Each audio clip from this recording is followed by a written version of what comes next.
National highway પર મોડી રાત્રે સ્ટીયરિંગ પરનો કાબુ ગુમાવતા ટામેટા ભરેલી ટ્રક પલટી મારી જતા ટ્રકમાં સવાર 10 પૈકી 3 લોકોના ઘટના સ્થળે મોત નીપજ્યા હતા, જ્યારે અન્ય ઈજાગ્રસ્તોને સારવાર અર્થે હોસ્પિટલમાં ખસેડવામાં આવ્યા હતા।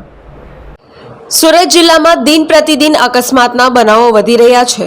ગત મોડી રાત્રે વધુ એક અકસ્માતની ઘટના બની હતી। Surat Dhulia national highway number 53 પર બારડોલી તાલુકાના કિકવાડ ગામ પાસે એક ટામેટા ભરેલી ટ્રક પસાર થઈ રહી હતી। તે દરમિયાન ટ્રક ચાલકે સ્ટીયરિંગ પરનો કાબુ ગુમાવતા ટ્રક પલટી મારી ગઈ હતી, જેને લઈને ટ્રકમાં સવાર 7 લોકોની ઈજાઓ પહોંચી હતી। ગંભીર ઈજાઓના કારણે 10 પૈકી 3ના ઘટના સ્થળે જ મોત થયા હતા, જ્યારે અન્ય ઈજાગ્રસ્તોને હોસ્પિટલમાં ખસેડવામાં આવ્યા હતા। ધુલિયાથી ટામેટા ભરીને ટ્રક સુરત જઈ રહી હતી અને ટ્રકમાં કુલ 10 લોકો હોવાનું જાણવા મળ્યું હતું। Bureau report, Jansakshi news, Bardoli.